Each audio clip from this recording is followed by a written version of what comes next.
मोदी सरकार 3.0 ने शपथ तो ले ली और राष्ट्रपति भवन में आयोजित भव्य समारोह में प्रधानमंत्री नरेंद्र मोदी समेत कुल 72 मंत्रियों ने पद और गोपनीयता की कल शपथ ली।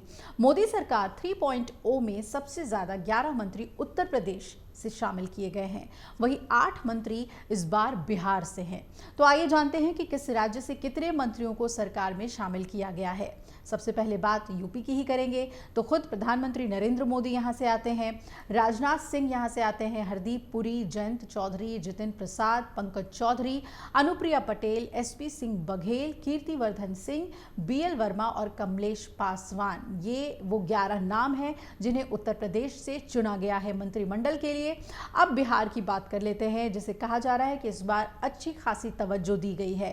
तो सबसे पहले जीतन राम मांझी को चुना गया है। इसके अलावा जेडीयू के राजीव रंजन सिंह यानी कि ललन सिंह, बीजेपी के गिरिराज सिंह और एलजेपी के चिराग पासवान, रामनाथ ठाकुर, नित्यानंद राय, सतीश चंद्र दुबे और राजभूषण चौधरी। ये वो 8 नाम हैं जिन्हें बिहार से चुना गया है। अब बात कर लेते हैं गृह राज्य, प्रधानमंत्री मोदी के गृह राज्य गुजरात की। तो जो सबसे पहला नाम है वो अमित शाह का है।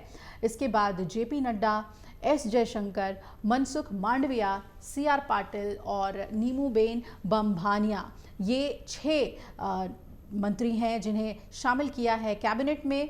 और उसके बाद मध्य प्रदेश को कितना मौका इस बार के मंत्रिमंडल में दिया गया है, तो पहला नाम तो पूर्व मुख्यमंत्री शिवराज सिंह चौहान का ही आता है।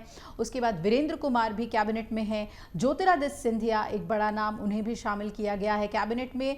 और उसके बाद दुर्गादास उइके और सावित्री ठाकुर, ये मध्य प्रदेश से सांसद हैं जो चुने गए हैं मंत्रिमंडल के लिए। दक्षिण का रुख कर लें तो कर्नाटक से निर्मला सीतारमण, एचडी कुमारस्वामी, प्रहलाद जोशी, वी सोमन्ना और शोभा करंदलाजे कैबिनेट में शामिल हुए हैं।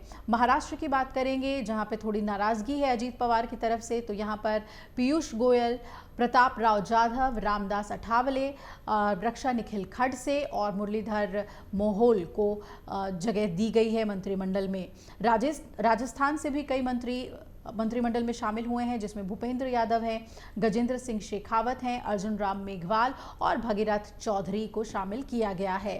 आंध्र प्रदेश की बात करेंगे तो यहाँ पे के राम मोहन नायडू, चंद्रशेखर प्रेम्मासामी और भूपति राजू श्रीनिवास वर्मा शामिल हुए हैं। हरियाणा से भी पूर्व मुख्यमंत्री मनोहर लाल और फिर राव इंद्रजीत सिंह, कृष्णपाल गुर्जर, ये बड़े नाम हैं जिन्हें शामिल किया गया है। और फिर ओडिशा में धर्मेंद्र प्रधान, जोएल ओराम और अश्विनी वैष्णव, जो पिछली बार भी कैबिनेट में थे, उन्हें शामिल किया गया है। असम से भी पूर्व मुख्यमंत्री सर्बानंद सोनोवाल और पवित्र मार्गरेटा को शामिल किया गया है। झारखंड की बात करें तो झारखंड से अन्नपूर्णा देवी और संजय सेठ, 2 सांसदों को चुना गया है मंत्रिमंडल के लिए। और तेलंगाना में जी किशन रेड्डी, बंडी संजय कुमार को शामिल किया गया है। अरुणाचल प्रदेश से किरण रिजिजू शामिल हैं कैबिनेट में और जम्मू कश्मीर से जितेंद्र सिंह शामिल हुए हैं। वहीं गोवा से श्रीपद नायक को शामिल किया गया है। पश्चिम बंगाल से 2 सांसदों को मौका मिला है, शांतनु ठाकुर और सुकांता माजुमदार। और केरल की बात करें तो यहाँ से एकमात्र सांसद सुरेश गोपी और जॉर्ज कुरियन को शामिल किया गया है इस बार के मंत्रिमंडल में। और दूसरी तरफ तमिलनाडु की बात करें तो यहाँ एल मुरुगन है मंत्रिमंडल में, उत्तराखंड से अजय टम्टा, पंजाब से रवनीत सिंह बिट्टू जो कि हार गए चुनाव लेकिन फिर भी उन्हें शामिल किया गया है, छत्तीसगढ़ से तोखन साहू, दिल्ली से हर्ष मल्होत्रा को मौका मिला है। तो लोकसभा चुनाव में बिहार में एनडीए को 40 में से 30 सीटें मिली और इनमें से 8 तो मंत्री बना दिए गए हैं।